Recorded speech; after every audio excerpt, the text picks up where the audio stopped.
우리가 그분의 피를 통해 구속 곧 죄들의 용서를 받았도다. 그분의 피를 통해 킹제임스 성경에서만 이렇게 남아있죠. 그죠? 삭제되어 있습니다. 다른 성경에서는요. 15절 그분께서는 보이지 아니하는 하나님의 형상이시요 모든 창조물의 처음 난 자이시니. 모든 창조물의 처음 난 자란 말에 밑줄 쳐보세요. 언더라인 해보세요. 모든 창조물의 처음 난 자이시니. 이는 그분에 의해 모든 것이 창조되었기 때문이라.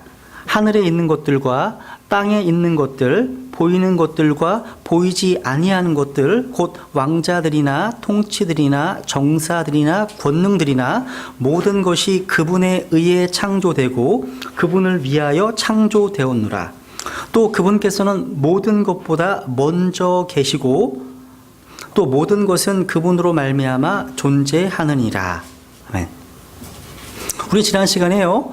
예수 그리스도의 인간의 이름 가운데 지저스란 이름, 예수님이란 이름, 또 사람의 아들, 또 나사렛 예수, 또 남자이신 그리스도 예수란 표현, 또 둘째 사람, 또 나사렛의 대언자, 또 목수란 표현, 또 선생님, 마스터란 말 있고요. 또 나사렛 사람 이런 표현이 있습니다. 그죠? 근데 이제 오늘 살펴보려는 단어는 뭐냐면 first born이라는 처음 난 자, 처음 난 자라는 표현이에요. 이 골로새서 1장에서 바울은요, 하나님께 감사하는 가운데 주 예수 그리스도와 그분의 사역을 지금 드높이고 있습니다. 문맥 자체가요. 이제 15절부터 17절까지 뭐가 나오는 거냐면 예수 그리스도의 하나님 되심, 그분의 창조주 되심, 그분의 신성을 지금 드러내고 있습니다. 근데 그 신성을 드러냄에 있어서 인성, 예수 그리스도의 인성과 연관된 단어가 나오는데 그것이 바로 처음 난 자라는 표현입니다. 처음 난 자. 이 first born이란 말이요. 여기 이 15절을 같이 한번 읽어볼까요? 15절 시작. 그분께서는 보이지 아니하는 하나님의 형상이시요 모든 창조물의 처음 난 자이시니. 여기 앞부분 보시면요, 그분께서는 보이지 아니하시는 하나님의 형상이시요. 이 말씀은요, 오늘 공부하게 될 주제, 바로 예수 그리스도의 신성을 확증해 줍니다. 그러니까 예수 그리스도 그분은 바로 하나님께서 미저블하게 가시적으로 나타나신 분이십니다. 그래서 다른 성경 보시면 하나님의 형상이신 그리스도, 히브리서 1장에도 또 고린도서 4장에도 말씀하고 있죠. 누군가가 하나님을 보았다면 그 사람은 주 예수 그리스도를 본 것입니다. 그러니까 주님께서는 이 진리를 빌립에게 말씀해 주셨죠. 요한복음 14장에 보시면 빌립이 아버지를 우리에게 보여달라고 요청하잖아요. 그때 예수님께서 나를 본 자는 아버지를 보았거늘 어찌 네가 말하기를 우리에게 아버지를 보여달라고 하느냐, 이렇게 말씀하시지 않습니까? 그러니까 이런 말씀을 한번 생각해 보시면 주님께서 구약 성경에서 왜 하나님의 형상이나 하나님의 어떤 모양 같은, 또 사람의 모양, 형상들을 만드는 것을 굉장히 반대하셨는지를 이해할 수 있습니다. 하나님께는 형상이 있습니다. 하나님께서는 이미지가 있어요.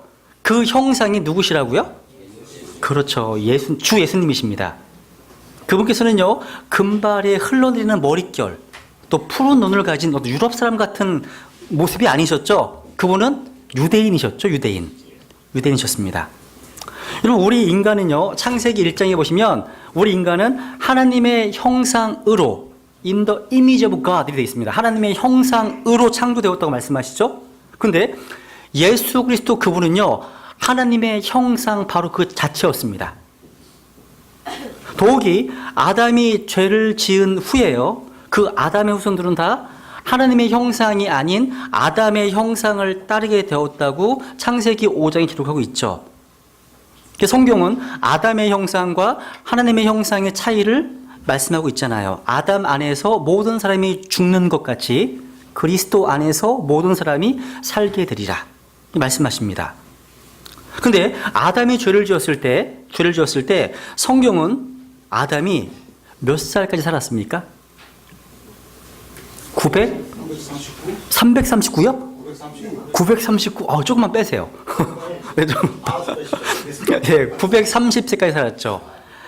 성경에 기록된 사람 가운데 가장 오래 산 사람은 다 아시죠? 예? 유두셀라요? 예, 무두셀라죠, 무두셀라. 아이들은 다 알아요. 성경시를 많이 해서. 근데 아담은 930세를 살았죠. 그죠? 930세. 근데 선악과를 먹게 되면 너가 반드시 죽으리라 말씀하셨죠. 그럼 뭐가 죽은 거예요? 아담의 영이 죽었죠. 그러니까 영은 하나님과 교제할 수 있는 기관이죠. 우리 인간론 공부하셨죠? 왜냐하면 하나님께서 영이시기 때문에. 결과적으로 모든 사람은 아담의 형상으로 태어났기 때문에 죽은 영과 죄악된 타락한 본성, 아담의 본성을 가지고 있기 때문에 하나님과 교제할 수가 없어요. 영이 죽었기 때문에. 영이 없다는 게 아니에요. 하나님과 끊어져 버렸다는 거죠. 커넥션이 끊어졌다는, 연결고리가 끊어졌다는 거예요. 그러니까 아담의 본성만을 가진 한 번만 출생한 인간은요, 하나님과 어떠한 연결을 시도할 수가 없습니다.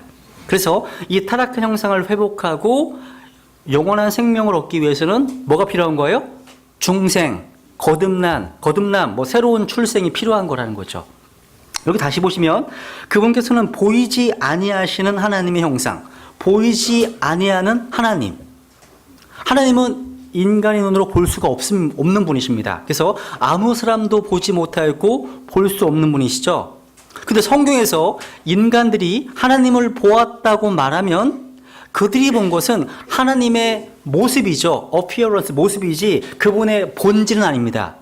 그분의 에센스는 아니라는 거예요. 아니었다는 거예요. 왜? 아무도 하나님을 본 사람이 없다고 말씀하시거든요. 여러분, 저의 영이 보이세요? 이 나영석이라는 사람의 영이 보이세요? 혼은요? 안 보이시죠? 그죠? 몸만 보고 계시죠? 똑같습니다. 하나님의 몸으로서 이 땅에 오신 주 예수님께서만 보일 수가 있는 거예요. 근데 하나님의 혼으로서의 아버지 되심, 하나님의 영으로서의 성령님은 안 보이겠죠? 그죠? 누군가 말했습니다. 삼위일체를 말씀하시면서 셋이 하나 속에, 또 하나가 셋 속에 있는데 그 중에 가운데 계신 분이 나를 위해 죽으셨습니다. 하나님의 몸은 누구시라고요? 예수 그리스도십니다. 하나님의 혼은요, 아버지십니다. 하나님의 영은 성령 하나님이십니다. 우리가 태양만 보더라도 다 아시죠? 하나님께서 창조하신 거 보시면 신격을 이해할 수가 있습니다. 그죠? 느낄 수는 있지만 보이지 않는 열이 있고요. 보일 수는 있지만 느낄 수는 없는 빛이 있고요. 보일 수도 없고 느끼지도 못하는 화학 방사성이 똑같습니다. 이게 똑같은 겁니다.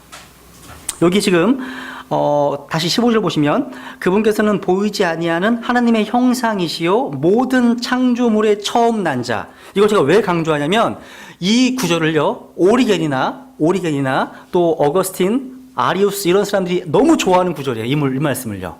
여호와 증인도 너무 좋아하는 말씀이에요. 특히 칼빈주의자들도 좋아해요. 그러니까 이들은요, 성경에서 나았다라는 단어를 항상 영원한 세계를 언급한다고 가르칩니다. 나았다 그러면 영혼 속에서 나은 거로 주장한다는 거죠.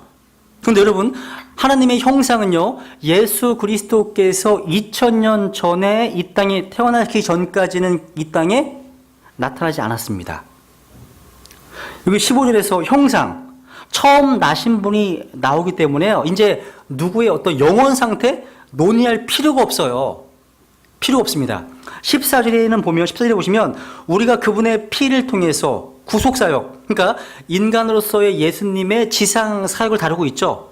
여러분, 처음 나신 분, 이 처음 났다는 이 단어가요, 성경에 65번 나옵니다. 그 65번 가운데 단 한 번도요, 영혼을 언급하지 않습니다. 관계가 없어요. 굉장히 혼란스러워 보이죠? 킹제임스 성경에서 처음 나신 분이란 용어가 예수 그리스도께 적용될 때는 항상 마리아와 연관돼서 언급돼요. 한번 확인해 보죠. 마태복음 1장을 보세요. 마태복음 1장.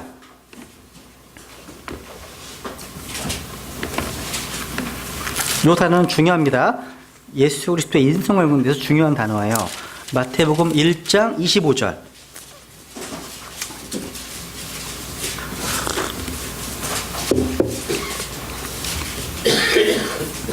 같이 읽죠. 시작. 그녀가 그녀의 맏아들을 낳을 때까지 그녀를 알지 아니하다가 낳음에 그의 이름을 예수라 하니라. 여기 보시면 그녀의 맏 아들, 이 first born입니다. 똑같은 단어예요. 그러니까 지상의 탄생을 언급하는 거죠. 히브리서 1장 6절에 보시면 예수 그리스도께서 이 땅에 들어오실 때 이런 말씀하세요. 들어오실 때. 그러니까 분명한 시간적인 요소를 말씀하고 있죠. 그러니까 영원 전에서 뭔가 태어나신 게 아니에요. 이 단어의 의미 자체가. 그러니까 예수 그리스도는요, 마리아의 first born, 처음 난 아들이십니다. 문맥이 어떤 문맥이죠? 성육신과 연관되어서 예수님께서 태어나셨을 그 때를 말씀하고 있는 거예요. 때를.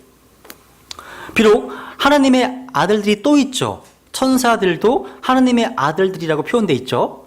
그죠? 그리고 구원받은 저 여러분들도 하나님의 아들들이라고 표현되어 있습니다. 그죠? 근데 예수 그리스도께서는요, 육체적인 면에서 성령님으로 잉태되신 아버지의 독생자이셨습니다. 독생자. 아버지께서 유일하게 낳으신 아들. 우리는 육체적인 면까지는 하나님의 아들들은 아니죠. 아직은요. 그죠? 그러니까 예수님께서 처음 난 자이시기 때문에 우리는 지금 새로운 창조물로 하나님의 가족 안으로 태어날 수가 있는 거예요. 근데 로마서 8장도 볼까요? 로마서 8장 29절. 로마서 8장 29절. 로마서 8장 29절. 그분께서는 자신이 미리 아신 자들을 또한 예정하사 자신의 아들의 형상과 같은 모습이 되게 하셨나니 이것은 그분이 많은 형제들 가운데서 뭐라고요? 처음 난 자가 되게 하려 하심이니라. 말씀하시죠. 어느 날 저와 여러분, 하나님의 모든 아들들은 예수 그리스도의 형상과 일치될 것입니다. 이 변화는요, 우리의 구원이 이제 완성되는 날이에요. 구원이. 또 우리의 양자 삼으심, 양자 되심이 실현되는 날입니다. 그때가 되면 이제 우리가 하나님의 자녀라는 사실이요, 단순히 믿음으로만 아는 것이 아니라 실제 눈에 보이도록 나타나기 때문에 눈에 보이도록 알게 됩니다. 보이거든요. 그러니까 우리의 몸 자체가 하나님의 아들처럼 될 것이기 때문에 그렇죠. 그래서 모든 창조물의 처음 난 자라는 말씀은요, 예수님께서 창조된 첫 번째 존재라는 의미가 아닙니다. 잘 이해하셔야 돼요. 그러니까 여호와의 증인들이 이 구절을 들이대면서 봐라, 모든 창조물의 firstborn, 처음 난 자라고 되어 있지 않냐? 피조된 신이다. 그분은 하나님이 아니, 이렇게 가리키는 거예요. 그 말이 아니라는 거죠. 왜냐하면 골로새서 1장 15절 다음에 나온 16절 보시면 그 처음 난 자, 그분이 창조주이시기 때문입니다. 그분이요. 그 뒤에 읽어보셨죠, 그죠? 골로새서 1장 15절만 쏙 인용해. 그 다음은 얘기 안 해. 그러니까 이단의 특징이 그렇다는 거죠. 앞뒤는 빼고 그 구절만 인용하는 거죠. 근데 이 처음 난 자라는 분이 누구세요? 바로 모든 것들을 창조하신 분이십니다. 그분께서는 스스로를 창조할 수는 없으시죠. 창조주시기 때문에. 그죠? 그리고 18절에 보시면 그분께서는 몸 곧 교회의 머리시니라. 그분께서 시작이시오 죽은 자들로부터 처음 난 자이시니 이것은 그분께서 모든 곳에서 으뜸이 되려 하심이라. 여기 보시면 죽은 자들로부터 처음 난 자라고 되어 있죠. 여러분, 예수 그리스도 이전에도요, 부활한 이들이 있었습니다. 근데 그 누구도 하나님의 처음 난 자는 아니었어요. 시편 89편 27절에 보시면요, 하나님의 처음 난 자, 이 my first born이란 말이 나옵니다. 아무도 죽은 자들로부터 자신의 권능으로 일어나지 못했습니다. 그 누구도요. 예수님 빼고는. 그래서 요한복음 10장 확인해 볼까요? 요한복음 10장. 그래서 이 단어를 좀 잘 정리해 놓으시면 예수 그리스도의 인성과 연관돼서 연관된 단어니까요. 요한복음 10장 17절 18절. 하나님의 처음 난 자. 17절 18절. 이러므로 내 아버지께서 나를 사랑하시나니 이는 내가 내 생명을 다시 취하려고 그것을 내놓기 때문이라. 아무도 그것을 내게서 빼앗지 아니하며 내가 스스로 그것을 버리노라. 내게는 그것을 버릴 권능도 있고 그것을 다시 취할 권능도 있노라. 나는 이 명령을 내 아버지께서 받았느니라 하시니라. 그 권능, 다시 취할 권능, 버릴 권능, 그런 차원에서 다시 일어나신 퍼스트 본이신 분이세요. 이분이요. 유일하신 분이시죠. 그래서 이 단어는 좀 기억해 두시면 좋겠고요. 이제 다시 이제 우리 로마서 10장을 가겠습니다. 로마서 10장. 이제 예수 그리스도의 신성, 그분의 하나님 되심에 대해서 한번 살펴보겠습니다. 혹시 이 내용에 대해서 예수 그리스도의 신성과 관련돼서 기억나세요? 제가 천사론, 마귀론, 변증학 시간에 한번 다루었던 적이 있었거든요. 산의 비유를 말씀드렸고요. 또 미로의 비유를 말씀드리면서 예수 그리스도께서 하나님이 아니시라면 그분은 좋은 선생이 될 수도 없고 그분은 뭐 훌륭한 도덕 선생이 될 수도 없습니다. 그분은 둘 중에 딱 하나예요. 하나님이시든지 정신병자이든지.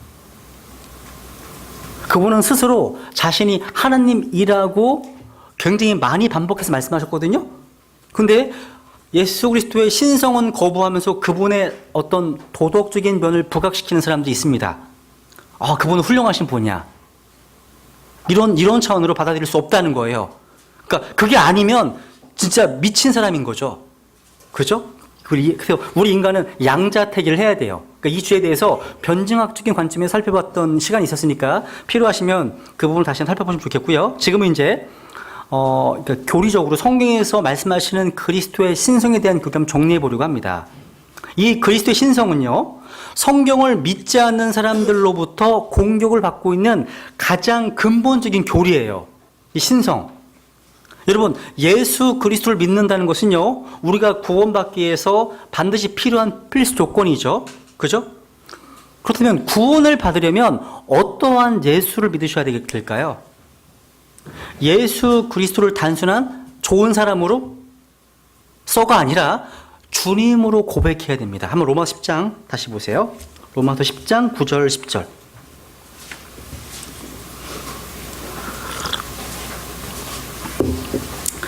내가 만일 내 입으로 주 예수님을 시인하고 하나님께서 그분을 죽은 자들로부터 살리신 것을 내 마음속으로 믿으면 구원을 받으리니 사람이 마음으로 믿어 의에 이르고 입으로 시인하여 구원에 이르느니라. 여기 보시면 만일 내가 내 입으로 주 예수님을 시인하고, 그러니까 예수님은 주님이십니다.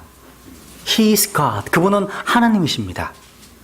구원은요, 예수 그리스도를 하나님의 아들로, 그러니까 사람의 아들로서가 아니라 하나님의 아들로서 믿는 겁니다. 또 구원은요, 예수 그리스도께서 단지 유대인들만의 메시아가 아닌 육신으로 나타나신 하나님으로서 믿을 때에만 가능한 것입니다. 구원은요. 여러분, 예수 그리스도께서는요, 자유주의자들이 말하는 것처럼 하나님의 많은 아들 가운데 한 아들, A son of God, 한 아들이 아니라 하나님의 유일한 아들이십니다. The son of God이죠. 그래서 마가복음 15장 39절에 보시면 백부장이 십자가에서 운명하신 예수님을 바라보면서 하는 말, 진실로 이 사람은 하나님의 아들이었도다, 이렇게 말씀하고 있습니다. 그래서 여러분이 예수 그리스도의 하나님 되심을 부인하는 것은요, 죄인이 구원받을 수 있는 길을 없애버리는 겁니다. 근데 오늘날 출판되고 있는 성서들은요, 예수 그리스도의 신성을 점점 더 많이 제거하고 있다는 사실이죠. 우리가 지난주에 봤던 누가복음 2장 33절 기억나세요? 요셉과 아이의 어머니라고 되어 있어, 기억나시죠? 이것을 개역개정판, 우리나라 성경만 말씀드릴게요. 우리나라 성경에서는 그의 부모가 이렇게 되어 있어요. 그의 부모가. 그러니까 요셉이 예수 그리스도의 아버지로 표현되어 있다는 거죠. 그리고 사도행전 4장도 확인해 볼까요? 한번 사도행전 4장 27절 보세요. 한번. 그래서 이것이 하나님의 말씀인지 아닌지, 참된 말씀인지 부패된 성경인지 구분할 수 있는 하나의 기준이 바로 예수 그리스도의 신성 관련된 구절을 찾아보는 거예요. 사도행전 4장 27절. 사도행전 4장 27절. 제가 노트북으로 왼쪽은 킹제임스 성경이 나오고요, 오른쪽은 개역개정판이 나오거든요. 제가 봐드릴게요. 사도행전 4장 27절에 보면요, 흠정성이 이렇게 되어 있습니다. 진실로 헤롯과 본디오 빌라도가 이방인들과 이스라엘 백성과 더불어 함께 모여 주께서 기름 부으신 주의 거룩한 아이 예수님을 대적하며, 밑줄 주님의 거룩한 아이란 말, Thy Holy Child Jesus라고 되어 있어요. 주님의 거룩한 아이 예수님. 이곳이요, 개역 개정판에 이렇게 되어 있습니다. 과연 헤롯과 본디오 빌라도는 이방인과 이스라엘 백성과 합세하여 하나님께서 기름 부으신 거룩한 서번트 종 예수를 거슬러, 거룩한 아이가 거룩한 종으로 바뀌어 있습니다. 그 아래 31절도 보세요. 30절입니다. 30절. 주의 손을 내밀어 병을 낫게 하시고 또 표적들과 이적들이 주의 거룩한 아이 예수님의 이름으로 이루어지게 허락하옵사더라. 여기 보시면 주의 거룩한 아이 또 나오죠. 밑줄. 근데 이 부분도 개역개정판 성경에서 거룩한 종 예수 이렇게 되어 있습니다. 그러니까 아이가 child가 서번트로 바뀌어 있다는 거예요. 근데 여기 이게 왜 child 아이가 되어야 되는지 아세요? 문맥이요. 시편 2편 인용하고 있거든요. 보세요. 여기 25절 보세요. 25절. 또 주의 종 다윗의 입을 통해 이르시기를 어찌하여 이교도들이 경노하며 백성이 헛된 일들을 꾀하는가. 땅의 왕들이 일어서며 치리자들이 함께 모여 주와 그분의 그리스도를 대적하는도다 하신 분이로소이다. 이게 어디서 인용한 말씀이죠? 시편 2편입니다. 근데 시편 2편 7절 가보세요. 한번. 이게 종이 될 수 없습니다. 시편 2편 7절. 시편 2편 1절과 2절을 지금 인용했죠? 사도행전 4장에서. 그죠? 근데 시편 2편 7절에 보시면 같이 읽죠. 시작. 내가 칙령을 벌키 보이리라. 주께서 내게 이르시되 너는 내 아들이라. 이날 내가 너를 낳아두라. Thou art my son. 아들로 되어 있죠. 종으로 바뀌어 있으면 안 되는 겁니다. 그죠? 아들이십니다. 이렇게 항상 예수 그리스도의 신성을 응원의 구절들이 다 바뀌어 있다는 거죠. 요한복음 3장도 가볼까요? 요한복음 3장. 요한복음 3장. 이것도 너무나 유명한 구절이죠. 13절. 이게 구원받지 못한 사람들에게는 이 말씀 도저히 이해할 수 없는 말씀일 거예요. 이 말씀이요. 요한복음 3장 13절 보시면 하늘로부터 내려온 자 곧 하늘에 있는 사람의 아들 외에는 아무도 하늘에 올라가지 아니하느니라. 여기 하늘로부터 내려온 자 곧 하늘에 있는 밑줄 하늘에 있는 사람의 아들은요 예수 그리스도의 인성을 연관된 이름이죠. 이 땅에 유대인의 메시아로 이 지상에 사역하실 동안의 이름이 바로 사람의 아들이시거든요. 근데 그 사람의 아들이신데 그분은 그 당시 시간과 공간 속에 있는 그 당시에도 하늘에 있었습니다. 하늘에 있다고 되어 있죠. 요한복음은 예수 그리스도의 신성을 보여주는 책이잖아요. 그러니까 지상에서도 동시에 하늘에도 계실 수 있는 분. 이거 이해가 안 되죠. 그러니까 하늘에 있다는 말을 빼버린 거죠. 그래서 개역성경에서는요. 하늘에서 내려온 자 곧 인자 외에는 이렇게 되어 있습니다. 인자. 그러니까 하늘에 있는 말이 빠져 있죠. 빠져 있습니다. 우리가 이해하든 이해하지 못하든 간에 하나님 말씀을 기록된 대로 믿으셔야 되겠죠. 여러분의 지각이 용납하든 용납하지 않든지 간에 하나님의 말씀을 기록된 대로 믿는 게 우리의 자세입니다. 성경을 고치면 안 되겠죠. 그죠? 성경을 믿어야 되는 거죠. 바이블 빌리버들이라면. 또 하나 보죠. 한번. 누가복음 23장도 볼까요? 한번. 예수 그리스도의 신성에 대한 부분이기 때문에 좀 확인을 해보죠. 다. 누가복음 23장 42절. 지금 십자가에 매달리신 예수님 양 옆에 범죄자 둘이 있었죠. 그죠? 둘이 있었죠. 누가복음 23장 42절. 이제 구원받은 강도가 구원받기 전에 이렇게 하는 예수님을 고백합니다. 42절 같이 누가복음 23장 42절을 같이 읽습니다. 시작. 예수님께 이르되 주여 주께서 주의 왕국으로 들어오실 때 나를 기억하옵소서 하매. 여기 보시면 예수님께 이르되 주여 밑줄 주여가 맞습니다. 주여가 돼야 돼. 주여 Lord. 근데 개역 전판 성경에서는 이르되 예수여. 기분이 나빠요. 예수님도 예수여, 예수여. 그리고 당신의 나라에 임하실 때 나를 기억하소서 하니. 그러니까 주여가 예수여가 됐습니다. 주여가 예수여. 이렇게요. 그러니까 예수여가 아니라는 거죠. 오늘날 부패한 알렉산드리아 그 텍스트들은 전부 다 이 주여를 예수여로 바꿔버렸습니다.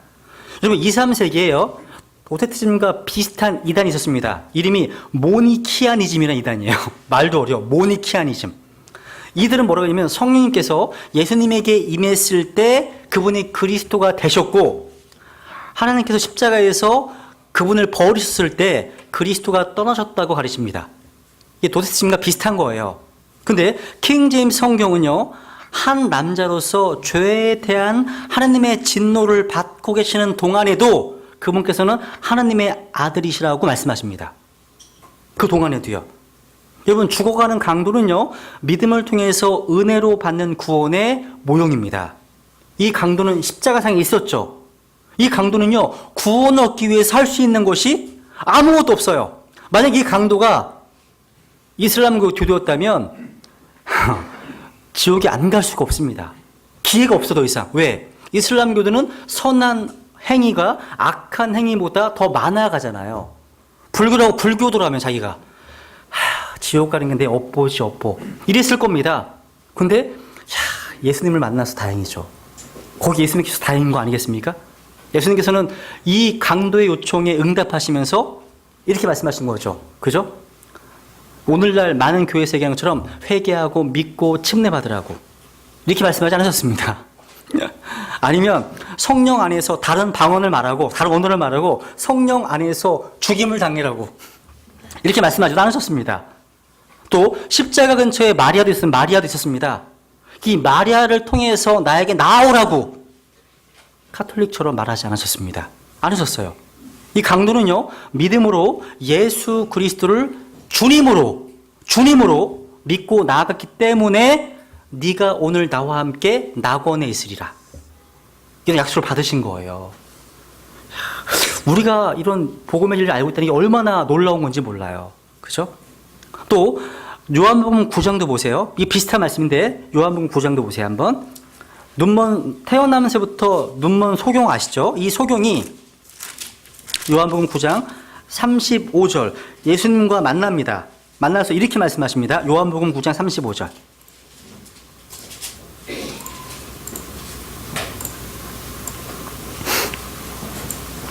예수님께서 그들이 그를 내쫓았다는 것을 들으시고 그를 만나사 그에게 이르시되 그다음 같이 읽죠. 시작. 내가 하나님의 아들을 믿느냐 하시니 내가 하나님의 아들을 믿느냐 물으셨거든요. 근데 부패한 성경이 이렇게 되어 있습니다. 예수께서 그들이 그 사람을 쫓아냈다는 말을 들으셨더니 그를 만나사 이르시되 네가 인자를 믿느냐 이렇게 인자를 믿느냐 원래는 뭐라고요? 하나님의 아들을 믿느냐. 이게 핵심 포인트예요. 하나님의 아들을 믿느냐. 하나 더 사도행전 9장도 보죠. 사도행전 9장.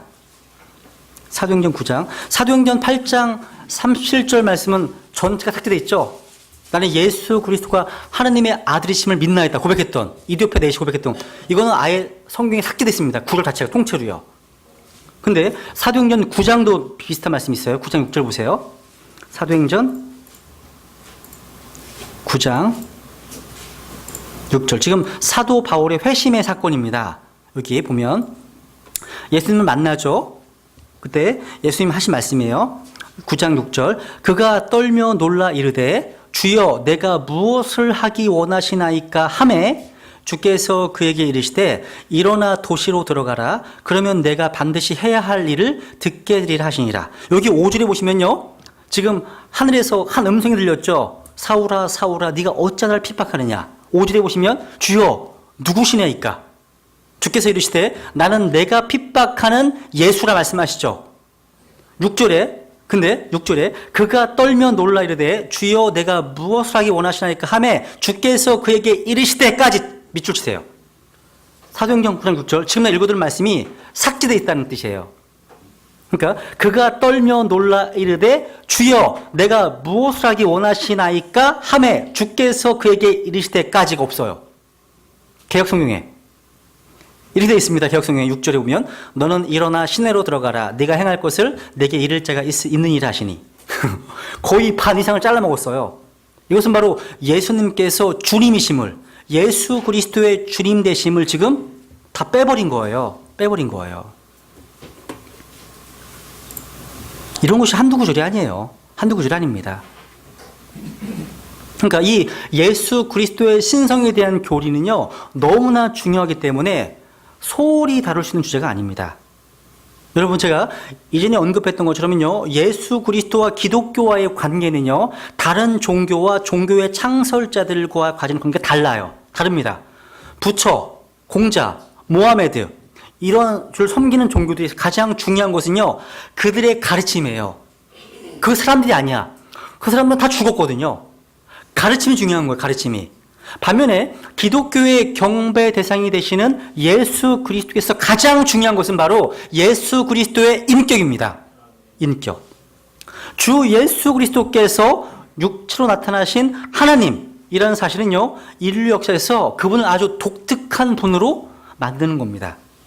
그래서 제가 오늘 그리스도의 신성에 대한 증거들로 두 가지로 나누어서 공부하려고 합니다. 하나는 그분께서 하나님이심을 분명하게 선언하고 있는 성경의 기록들이고요. 다른 하나는 성경을 성경과 비교했을 때 나타나게 되는 그분의 신성을 한번 입증하는 이 성경의 진술들입니다. 이 두 가지를 살펴보겠습니다. 첫 번째, 성경은 분명하게요, 예수 그리스도의 신성을 선언하고 있습니다. 첫 번째, 요한복음에서. 우선 예수 그리스도의 신성을 보여주는 일곱 가지 사인이 나옵니다. 요한복음이에요. 여러분, 복음의 핵심은 예수 그리스도이십니다. 그런데 그런 예수님의 생일을 증언하기 위해서 하나의 복음이 아니라 4명의 각각 다른 기자를 통해서 증언했음을 알고 있죠, 우리는요. 마태, 마가, 누가, 요한복음이죠. 마태복음은요, 유대인을 대상으로 기록했습니다. 마가복음은요, 로마인을 대상으로 기록했습니다. 우선 대상이. 누가복음은요, 그리스 문화권 사람들, 헬라 문화권 사람들을 우선 대상으로 썼습니다. 그런데 요한복음은요, 다릅니다. 요한복음은 사도 바울의 계시가 기록된 이후에 쓰진 책입니다. 그래서 요한복음은 광범위하게 모든 지역 사람들을 대상으로 썼습니다. 그러니까 마치 사복음서는요, 예수 그리스도의 생일을 노래하는 사중창이라고 할 수 있습니다. 그래서 이 사복음서는요, 서로 보완적인 관점을 가지고 예수 그리스도의 생일을 보여주고 있는 것입니다. 이 사도 요한이요, 계시록 4장에 보시면 주님이 계시는 천상의 그 왕자를 옹이하는 네 짐승을 보게 되죠. 네 생물, 짐승이 나옵니다. 그 어떤 모습이었죠? 첫째 짐승은 사자 같고, 둘째 짐승은 송아지 같고, 셋째 짐승은 사람 같고, 넷째 짐승은 독수리 같은 말씀하시죠. 제가 여기 오면서요, 저 옆에 건물에 무슨 구로구 예비 의원 후보 같아요. 그거 보셨어요? 보니까 송아지처럼 일하겠습니다. 뭐 이런 게 나와 있어요. 성경과 비슷하네.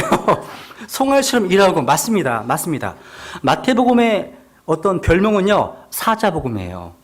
마가복음의 별명은 송아지복음, 누가복음은 사람복음입니다. 요한복음은 독수리복음. 그러니까 사복음서의 기자가 증언한 예수 그리스도의 4가지 특성과 일치해요. 사자는 밀림의 왕이잖아요. 왕이잖아요. 마태복음은 유대인의 왕으로 오신 예수 그리스도. 또 송아지는요, 이 소의 특성은 헌신이에요. 헌신. 봉사의 봉사. 헌신적으로 노동하잖아요. 그죠? 마가복음은 여호와의 종으로 오신 예수님을, 누가복음은요, 참된 사람으로 오신 인성을 지닌 예수님을 증언하죠. 그래서 아기 시절에 강포에 쌓인 그런 예수님이나 10대 시절에 성경에서 박사들과 토론했던 내용들은 누가복음밖에 안 나와요. 그런가 하면 독수리는 저 하늘의 왕자죠. 요한복음은 독수리복음입니다. 예수님의 하나님의 아들 되심, 곧 그분의 신성을 선언하는데 초점을 맞추고 있다는 거죠. 근데 여러분 한번 찾아보죠. 요한복음을 기록한 목적이 뭐죠? 요한복음 20장에 나와 있습니다. 찾아보죠. 오늘 주제와 매치가 돼요. 요한복음 20장. 요한복음을 기록한 목적이 명백하게 드러나고 있습니다. 30절. 요한복음 20장 30절. 진실로 예수님께서 자기 제자들 앞에서 이 책에 기록되지 않은 다른 표적들도 많이 행하셨으나 31절 같이 읽죠. 시작. 이것들을 기록함은 예수님께서 하나님의 아들 그리스도이심을 너희가 믿게 하려 하며 또 믿고 그분의 이름을 통해 생명을 얻게 하려 함이니라. 그러니까 이것이 바로 예수 그리스도께서 하나님의 아들 되심을 믿고 생명을 얻는 것, 이것이 바로 요한복음의 기록 목적이죠. 그렇다면 예수님께서 하나님의 아들이심을 어떻게 알 수 있을까요? 그래서 요한은요, 그 증거로 요한복음에 기록된 사인스, 표적들을 열거했습니다. 열거한 거예요. 그러니까 요한복음서에 기록된 기적, 표적 말고도 굉장히 많은 기적들을 행하셨습니다. 근데 31절에 이것들을 기록함은 이라고 하시면서 요한복음에서는 모두 7가지 표적들만 기록했다는 거예요. 이 7가지 선택된 표적들은 모두가 예수님의 하나님의 아들 되심, 그분의 신성을 증언하는 독특한 목적을 지닌 표적들입니다. 여러분, 사인은, 표지판은 그 자체가 목적이 아니에요. 다른 뭔가를 가리키는 거죠. 그죠? 부산, 사인, 표지판 보면 이 부산으로 가는 방향이구나 보여주는 거 아니겠습니까?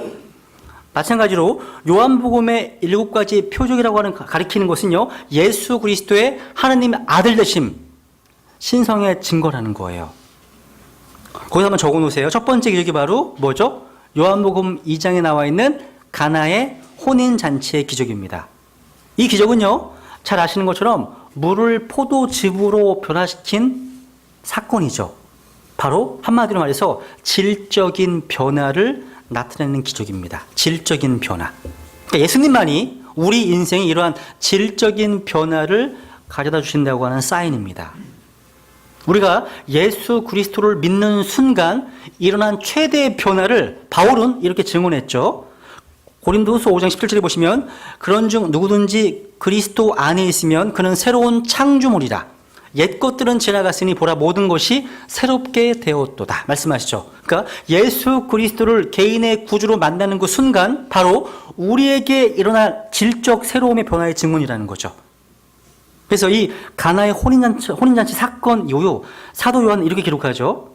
예수님께서 기적들 중에 이 처음 기적을 갈릴리 가나에서 행하사 자신의 영광을 나타내시니 그분의 제자들이 그분을 믿으니라. 이것은 바로 예수님께서 질적 변화의 주인이심을 보여주는 표적이었습니다. 두 번째 표적이 뭘까요? 첫 번째는 아실 수 있습니다. 두 번째도 아십니까? 혹시? 두 번째는 바로 요한복음 4장에 나와 있는 귀인의 아들을 고쳐주신 기적입니다. 한번 찾아보세요. 요한복음 4장. 요한복음 보죠. 요한복음 4장 54절 보세요. 한번.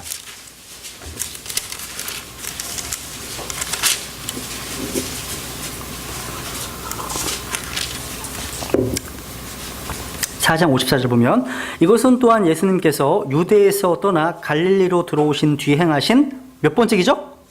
두 번째 기적이죠. 그러니까 갈릴리 가나에 계신 예수님께 어떤 귀인이 왔습니다. 아주 고귀한 사람이 자기 아들이 죽어간다고 고쳐달라고 호소합니다. 근데 그 아들은 어디 있었냐면 가버나움에 있었습니다. 가버나움 40명 아들이 가버나움에 있었습니다. 그러니까 가버나움과 예수님 계신 장소는요 하루 반나절 이상의 거리가 돼요. 아마 아픈 아들이 있는 곳으로 가셔서 고쳐주실 것을 기대했던 것 같아요. 근데 예수님은요 50절 보세요. 50절 보시면 예수님께서 그에게 이르시되 네 길로 가라 내 아들이 살아있다 이렇게 말씀하십니다. 이게 전부야. 이것이 주님께서 말씀하신 전부예요. 근데 여러분 주님께서 말씀하시면 그 일이 일어납니다. 창세기 1장 하나님께서 말씀하시니 and God said 반복되죠. 그대로 되니라 그대로 되니라 똑같은 거예요. 주님께서 말씀하시면 일어나는 거야. 그 일이요. 그 귀인이 그래서 집이 있는 곳으로 가다가 길에서 자기 종들을 만났죠. 예수님께서 선언하신 그 순간에 그 시간에 기적이 일어났다는 소식을 듣습니다. 예수님은 누구십니까? 이 둘째 기적, 표적은 뭐냐면 그분께서 공간과 거리를 초월해서 일하시는 분임을 보여주는 거예요. 공간에 문제가 없어요. 그분은요. 세 번째 표적은요, 요한복음 5장 아래 보시면 이제 베데스다 연못에서 38년 된 병자를 고치신 기적입니다. 이 38년은요, 이스라엘 백성들이 광야를 헤맨 기간을 연상시키는 절망의 시간이었습니다. 한번 잡아두시고 한번 신명기 2장을 보겠습니다. 한번 확인해 보죠. 신명기 2장.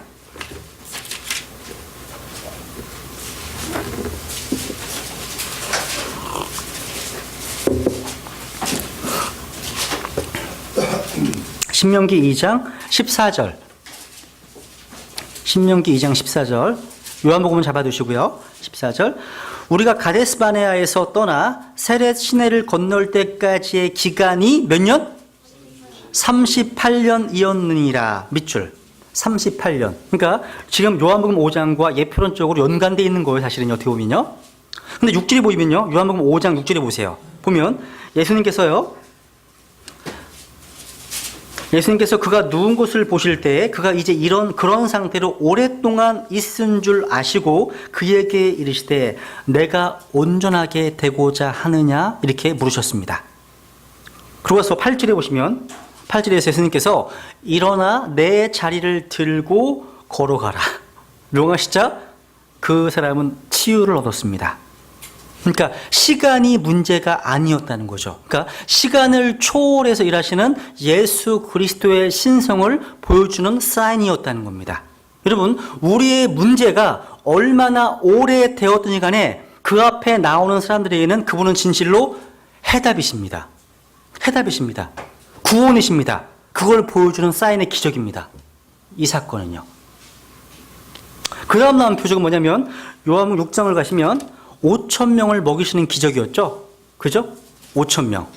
이거 만약 여인들과 어린아이를 합치면 아마 15,000명에서 20,000명 됐을 것 같아요. 넘었을 것 같습니다. 그러니까 우리 주님께서는요, 보리빵 5개와 물고기 2마리가 아니라 작은 물고기 2마리입니다. 스몰이란 말이 나와요. 고래가 아니야. 작은 물고기 2마리로 먹이신 기적이에요.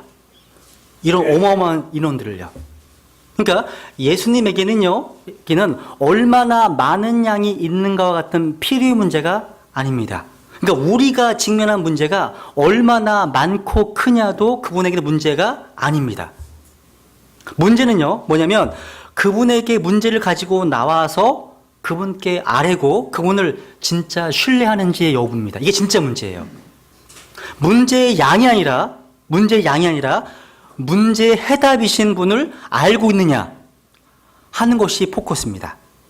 우리 문제의 양을 초월해서 일하시는 기적의 예수님의 신성을 만나게 하는 표적이라는 거죠.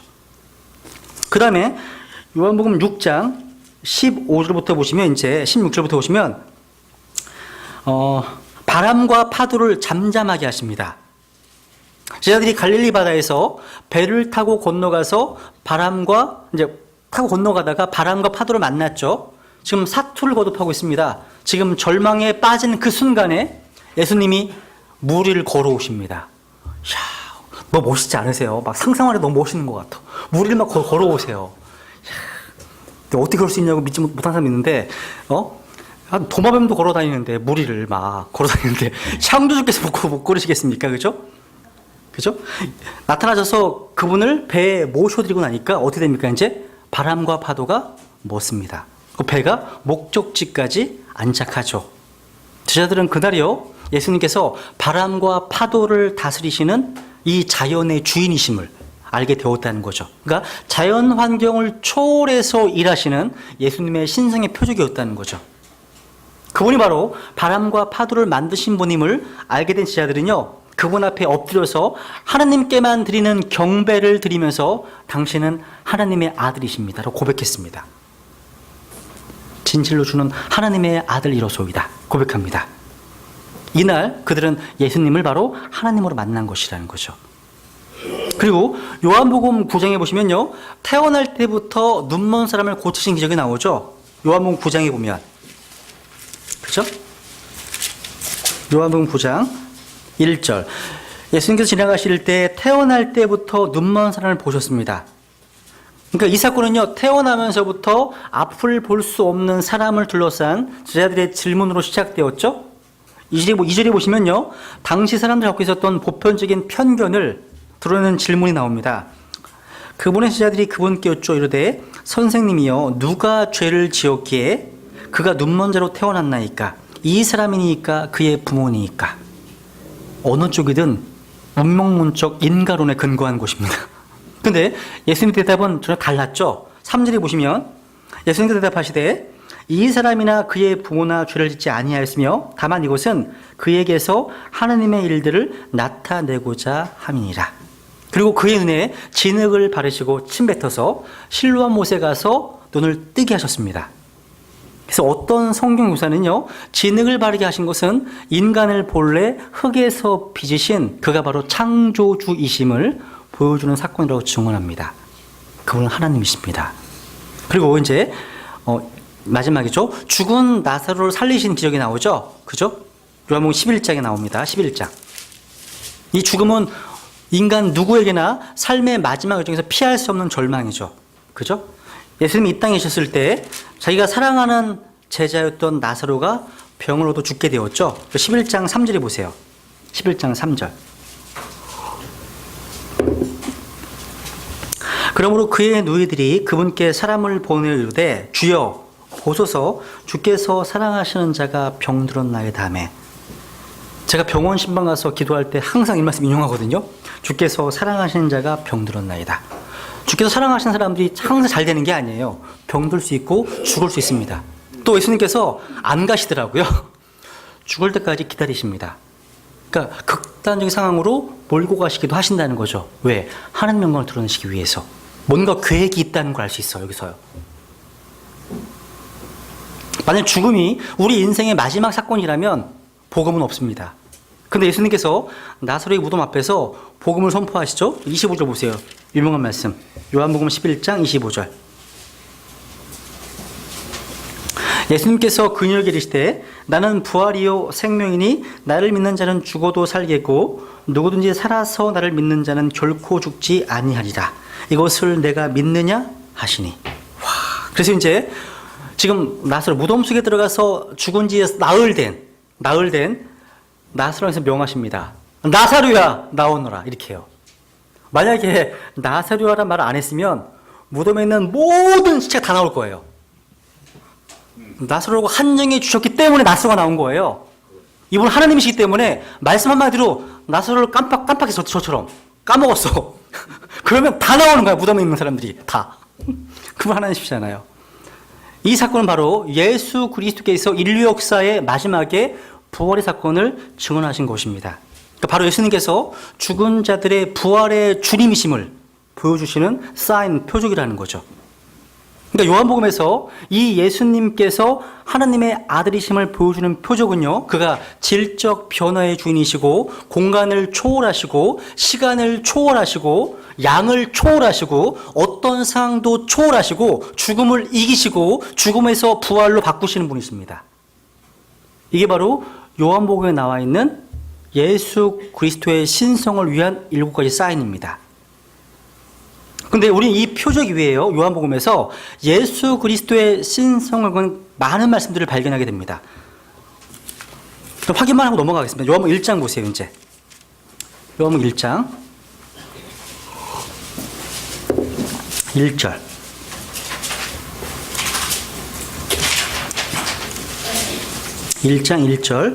처음에 말씀이 계셨고 말씀이 하나님과 함께 계셨으며 말씀이 하나님이셨더라. 이 말씀은 누구십니까? 대문자 WORD가 바로 삼위일체의 제2위격이신 아들 하나님이시고요. 그 뒤에 나온 하나님은 누구세요?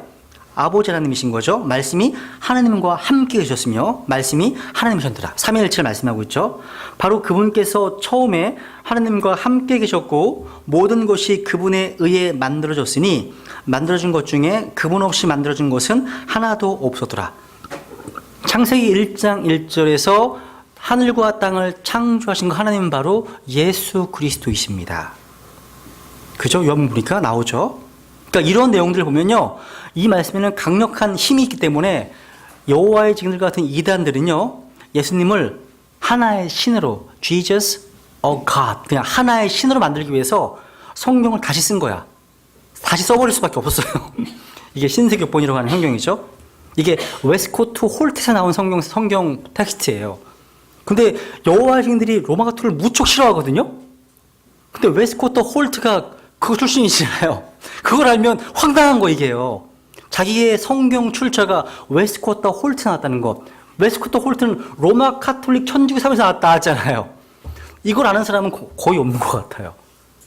여호와의 증인들 몰라요. 요한복음 5장 보시죠. 다시 요한복음 5장 18절. 요한복음 5장 18절.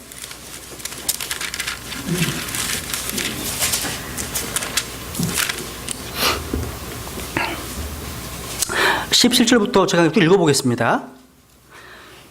지금 예수님께서 하신 말씀들을요, 예수님을 죽이라는 원수들조차도 무슨 말인지 다 알아들었어요. 17절. 그러나 예수님께서 그들에게 응답하시되 내 아버지께서 지금까지 일하시니 나도 일한다 하시매. 원래 창세기 1장에서 안식하셨잖아요. 죄가 들어왔기 때문에 일하기 시작하신 거예요. 다시요. 18절. 유대인들이 이런 이유로 더욱더 그분을 죽이려 하니라. 이는 그분께서 안식일을 어길 뿐 아니라 하나님이 자기 아버지라고 말하여 자기를 하나님과 동등하게 만드셨기 때문이더라. 아들 하나님, 아버지 하나님은 이퀄, 동등하신 겁니다. 열등한 게 아니라 아들이기 때문에 똑같습니다. 동등하십니다. 19절. 그때 예수님께서 그들에게 응답하여 이르시되 진실로 진실로 내가 너희에게 이르노니 아들은 자기가 아버지께서 하시는 것을 보는 것 위에는 아무것도 스스로 할 수 없느니라. 그분께서 무슨 일을 하시든지 이것들을 아들도 그와 같이 하느니라.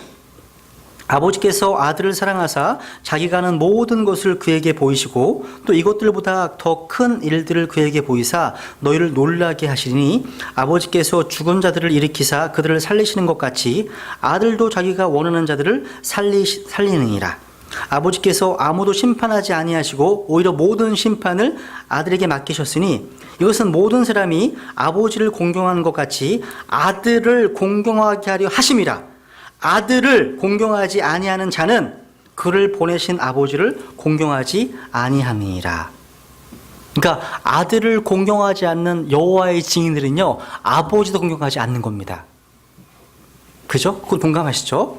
그래서 여기 보시면 예수 그리스도의 신성을 증명하는 8가지 증거가 나오는데 19절에 보시니까 보면 예수님께서는 아버지가 하시는 일을 하십니다.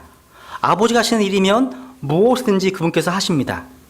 또 20절에 보시면 아버지께서 아들을 사랑하시기 때문에 자신이 하시는 모든 일을 아들에게 보여주십니다. 21절에 보시면 아버지에게는 죽은 자를 일으키시는 능력이 있으신 것처럼요, 아들에게도 그 동일한 능력이 있으십니다. 그 능력을 많은 증인들 앞에서 나타내셨죠. 복음서에 보시면 22절에 보시면 우주의 재판장으로서 하나님께서는요, 예수 그리스도께 모든 사람들을 심판할 권능을 주셨습니다. 27절도 마찬가지죠. 또 23절에 보시면 예수 그리스도께서는 하나님과 동등한 존경을 받으셔야 합니다. 우리가 하나님을 공경하는 것처럼 예수 그리스도를 공경하지 않는다면 우리는 하나님을 공경하고 있는 것이 아닙니다. 26절에 보시면 하나님께만 죽지 아니함이 있기 때문에 그분께서만 죽은 시체에 생명을 줄 수 있으십니다. 예수님도 마찬가지십니다. 그러니까 아들과 아버지는요, 사역에 있어서, 뜻에 있어서, 본질에 있어서, 권위에 있어서, 신적 공경에 있어서, 통치권에 있어서, 생명을 주는 부분에 있어서 하나이십니다. 하나십니다. 이것이 바로 요한복음 5장에서 예수 그리스도의 신성을 증거하는 8가지 증거들입니다. 만약에요, 누군가가 예수 그리스도를 유대인의 대언자로 또 선한 도덕 교사로서 박애주의자로서 또는 삶의 롤 모델로서 단지 그분께서 하신 말씀들이나 가르침들을 존경한다면, 그럼에도 불구하고 동시에 성령님께서 그분의 신성에 대해서 말씀하신 것을 거부한다면 모순되는 거 아니에요? 이런 분들이 무척 많아요. 도올 김용옥 씨가 쓴 요한복음 책에 보세요. 전자는 되게 많이 얘기해요. 전자. 도덕 선생이고 훌륭하대요. 근데 그분의 하나님 되심을 거부합니다. 이 문제, 심각한 문제죠. 그러니까 성경에서 계시하고 있는 하나님 예수 그리스도를 지금 되게 일부분만, 이 이단의 특징 중에 하나예요. 그것이요. 제가 그 책을 좋아하는 건 아니고요. 그냥 좀 화장실이 돼가지고 부분 정도죠. 요한복음 10장을 보겠습니다. 요한복음 10장. 10장 30절. 조금만 더 하고 마치죠. 요한복음 10장 30절 보시면 같이 읽죠. 시작. 나와 내 아버지는 하나이니라 하시니라. 나와 내 아버지는 하나이다. 본질에 있어서 하나이신 분이십니다. 이 말이 무슨 말인지 유대인들이 알아들었어요. 근데 31절에 보시면 이에 유대인들이 돌을 들어 집어 다시 그분을 치려하거늘. 33절. 유대인들이 그분께 대답하여 이르되 우리가 너를 돌로 치려하는 것은 선한 일 때문이 아니요 신성 모독 때문이니 곧 사람인 네가 네 자신을 하나님으로 만들기 때문이니라 하매. 말씀하시죠. 근데 예수님께서 그들을 바로잡지 않으셨습니다. 왜? 그분은 하나님이시거든요. 하나님이시거든요. 그리고 요한복음 12장 보세요. 12장 45절.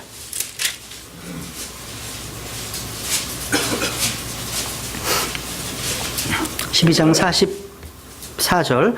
예수님께서 외쳐 이르시되 나를 믿는 자는 나를 믿지 아니하고 나를 보내신 분을 믿으며 나를 보는 자는 나를 보내신 분을 보느니라.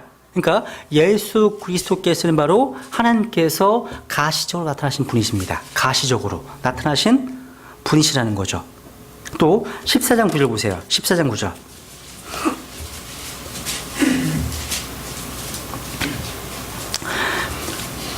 같이 읽죠. 시작. 예수님께서 그에게 이르시되 빌립아 내가 이렇게 오랫동안 너희와 함께 있었으되 내가 아직도 나를 알지 못하느냐? 나를 본 자는 아버지를 보았거늘 어찌 내가 말하기를 우리에게 아버지를 보여주소서 하느냐? 나를 본 자는 아버지를 보았거늘. 바로 예수님은 바로 육신으로 나타나신 하나님이십니다. 참 하나님이세요. 여기다가 요한일서 5장 20절을 적어 놓으세요.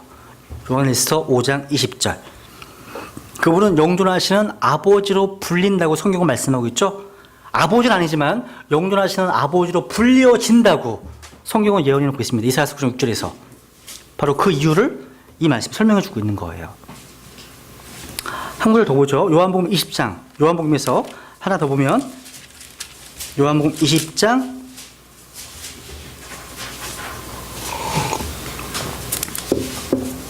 28절.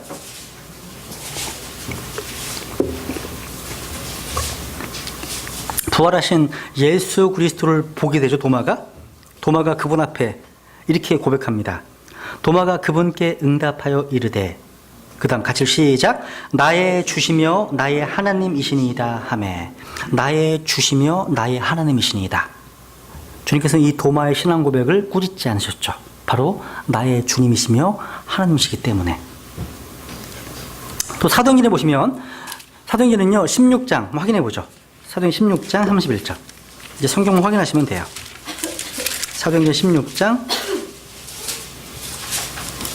이제 감옥의 간수가 구원받죠. 그죠? 사도행전 16장 30절. 그들을 데리고 나와 이르되 선생들이여 내가 무엇을 하여야 구원을 받으리까 하거늘 그들이 이르되 주 예수 그리스도를 믿으라. 그러면 내가 구원을 받고 내 집이 받으리라 하며 주의 말씀을 그와 그의 집에 있던 모든 사람에게 말하니라. 그러니까 31절이 무엇인지를 설명했죠. 말씀을 통해서. 그죠? 33절. 34절을 보시죠. 그들을 데리고 자기 집에 이르러 그들 앞에 음식을 차려주며 자기의 온 집과 함께 하나님을 믿고 기뻐하니라. 31절에는 바로 주 예수 그리스도를 믿으라 되어 있죠. Believe on the Lord Jesus Christ 되어 있죠. 34절에 보시면 Believing in God. 하나님을 믿으며. 그러니까 주 예수 그리스도께서 하나님이신 거예요. 바로 연결되죠. 다시 로마서 9장으로 가겠습니다. 로마서 9장.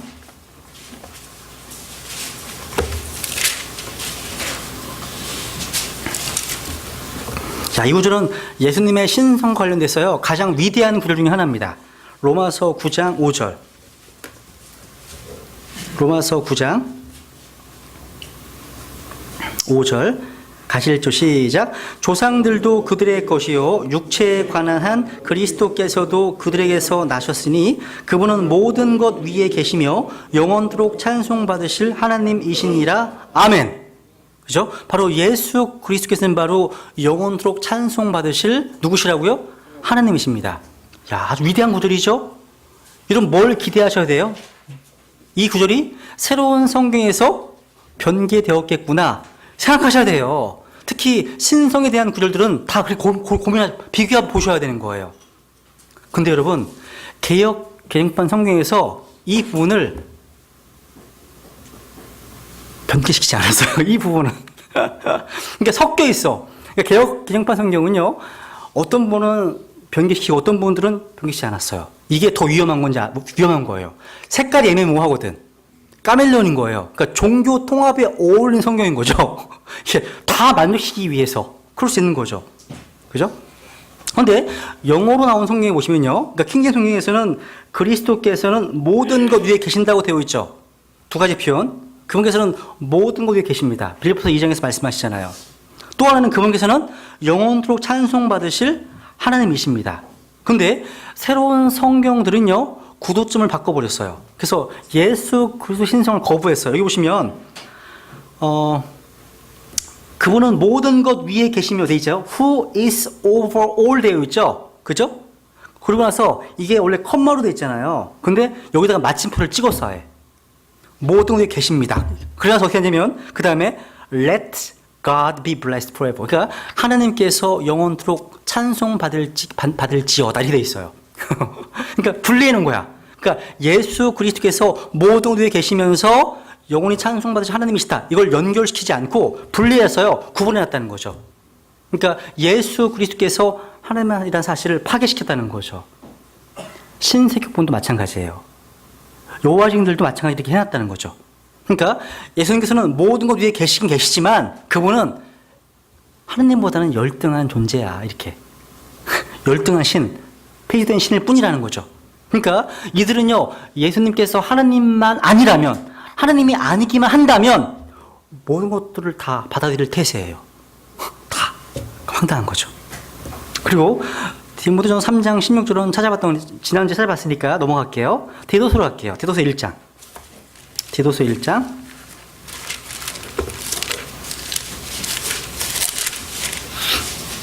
디도서 1장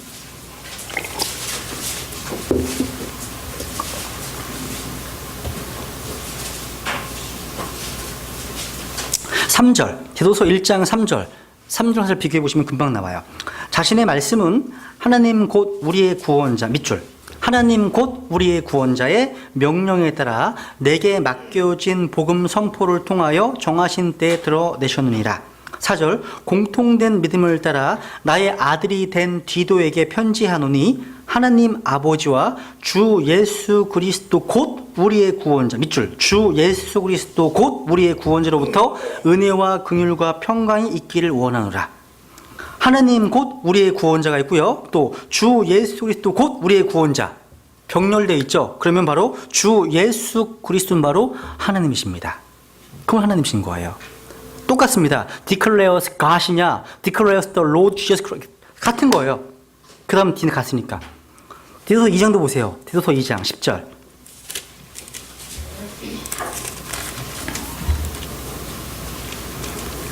(2장 10절) 훔치지 말고 전적으로 선하게 충성하는 것을 보이게 하라. 이것은 그들이 모든 일에서 하나님 곧 우리 구원자의 교리를 빛내게 하려 함이라. 하나님 곧 우리의 구원자 나왔죠. 13절 보시면 저 복된 소망과 위대하신 하나님 곧 우리의 구원자 예수 그리스도의 영광스러운 나타나심을 기다리게 하셨느니라. 우리의 구원자 예수 그리스도, 우리의 구원자 하나님, 다 연관되어 똑같죠. 3장 4절 6절도 마찬가지예요. 우리의 구원자, 하나님 우리의 구원자. 6절 예수 그리스도 곧 우리의 구원자. 이게 빌트인 딕셔너리예요. 성경 자체 내장 사전인 거예요. 성경 보면 예수 그리스도가 하나님이실 금방 알 수 있어요. 킹제임 성경만 읽으면 이게 내장되어 있다는 거죠. 히브리서 1장도 보죠. 히브리서 1장.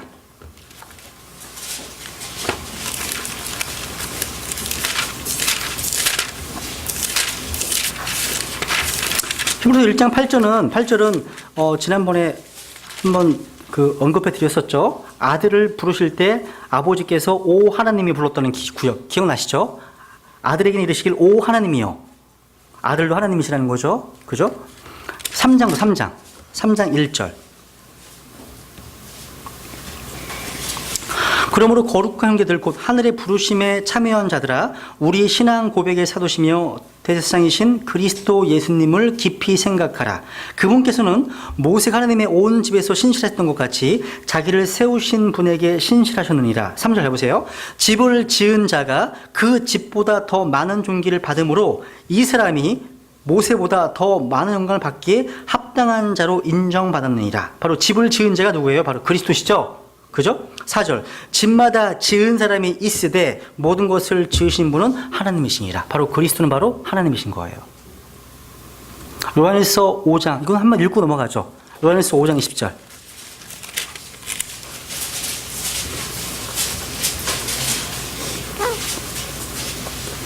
요한일서 5장 20절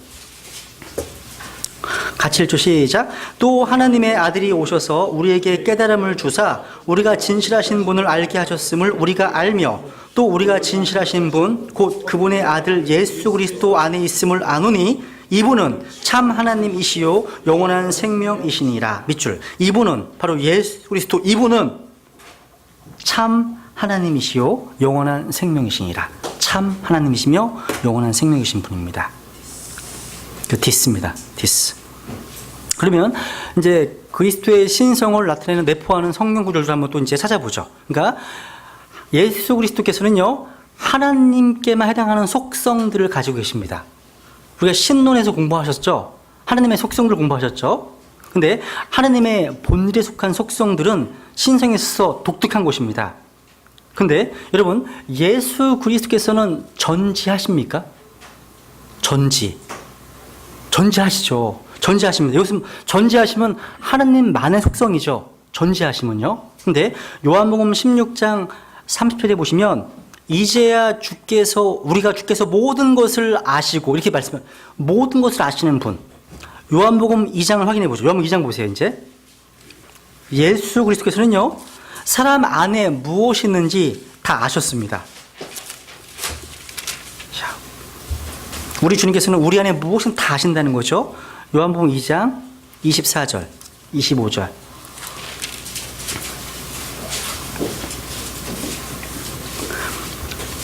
예수님께서는 자신을 그들에게 맡기지 아니하셨으니 이는 그분께서 모든 사람을 아셨기 때문이요 또 사람에 대하여 누구의 증언도 받을 필요가 없으셨으니 이는 그분께서 사람 속에 있던 것을 아셨기 때문이라. 사람 속에 무엇이 있는지 예수님은 다 아셨다고 말씀하고 있죠. 그죠? 예수님은요, 이 땅에 살았던 그 누구, 철학자, 심리학자, 무당, 과학자, 교황, 의학 박사, 정치, 랍비, 사역자, 그 모든 거 다 더 많이 알고 계십니다. 다 아시는 분이시죠. 하나님이시니까. 우리 안에 있는 13가지 악한 것들도 다 보고 계시잖아요. 다 아시잖아요. 이런 예가 되게 많이 나와요. 요한복음 1장에 보시면요. 예수님께서 나다나엘을 부르시기에 앞서 나다나엘이 무화과나무 아래 있었던 것을 보셨습니다. 만나기 전부터 이미 다 보고 계시다는 거죠. 우리 주 예수 그리스도께서는요 지금 여러분들을 보고 계세요. 아마 흐뭇하게 보고 계실 거예요. 얘가 이 교회에서 말씀을 공부하고 있구나. 아주 흐뭇하게 보고 계실 거라는 사실이죠. 또 요한복음 4장에 보시면요 우리 주님은요 사마리아 여인의 과거를 다 알고 계셨습니다. 기억나시죠? 그죠? 또 복음서에 보시면 우리 주님은요 사람의 생각들을 다 아시고 마음의 완악함을 책망하시는 거 많이 나오잖아요. 다 아셨습니다. 또 우리 주님은요 이 세상에서 언제 떠나야 하는지 내가 어떻게 죽을 것을 다 아셨습니다. 복음서에 이미 말씀하십니다. 또 우리 주님은요 누가 자신을 배반할 것인지를 아셨습니다. 그리고 주님은요 앞으로 이 세상이 어떻게 흘러갈 것인지를 다 아셨습니다. 이 세상의 코스, 행로를 다 아셨다는 거예요. 예언하셨잖아요. 전지하신 분이십니다. 이것 바로 하나님이시기 때문에 하나님의 속성이라는 거예요. 그리고 우리 주님은요 전능하신 분이십니다. 전능하신 분. 계시록 1장 볼까요? 계시록 1장. 우리 주님께서는요 자신이 전능하다고 선언하십니다. 실제로 계시록 1장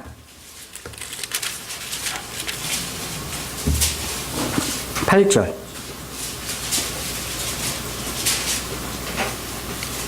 요한계시록 1장 8절. 나는 알파와 오메가요 시작과 끝마침이라. 지금도 있고 전에도 있었고 앞으로 올 주 곧 뭐라고요? 전능자가 말하노라. Almighty, 전능자십니다. 예수님은요. 이사야서 9장 6절을 제가 여호와의 증인에게 인용을 해드렸더니 거기는 Mighty God, 강하신 하나님으로 되어 있지 않느냐. Almighty가 아니기 때문에 하나님의 피지된 신이라는 거예요. 근데 예수님은 여기 어떤 분이세요? 전능하신 분이시죠. Almighty 하신 분이세요. 예수님은요. 그죠?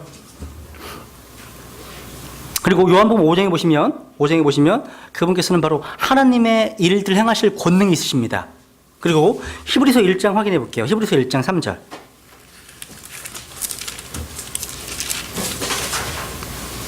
히브리서 1장 3절.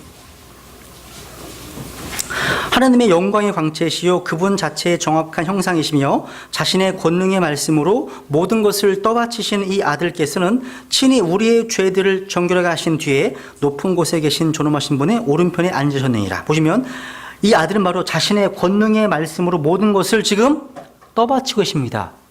왜 우주가 폭발하지 않을까요? 왜 우주에는 교통사고가 없을까요? 우리가 호흡하는 공기, 원자의 결합, 이게 다 하나님 자신의 말씀으로 붙드시기 때문입니다. 이게 여러 가지 법칙을 설명하지만 가장 중요한 근원적인 법칙은 바로 하나님의 말씀의 법칙이에요. 말씀의 법칙. 또 예수님께서는요, 모든 곳에 하늘과 땅의 모든 권세를 가지고 계십니다. 마태복음 28장에. 그러면서 우리를 부르시잖아. 고 가라고. 가서 복음 전하라고 말씀하시잖아요. 만약에 우리가 그 명령에 순종하지 않는다면 하늘과 땅에서 가장 위대한 권세이신 분에게 거역하는 거예요. 이게 어명보다 더 상상 비교할 수가 없죠. 어명보다 훨씬 더 위대하신 분의 명령을 어기는 거라는 거죠. 그죠? 그리고 예수님께서는요, 마귀들과 악한 영들을 내쫓으시고 제압하셨습니다. 또 질병을 치유하셨고요, 죽음을 또 이기셨고요. 예수님의 계신 곳에는요, 죽음이 있을 수가 없습니다. 그분은 생명이 통치자시기 때문에. 그분이 계신 곳에는요, 항상 누군가 일어나요. 나사로가 죽었을 때 거기에 안 계시는 게 좋은 거였어요. 병자가 바로 치유되니까. 근데 죽은 지 나흘 돼서 가면 누구도 부인하지 못해요. 그분의 능력을요.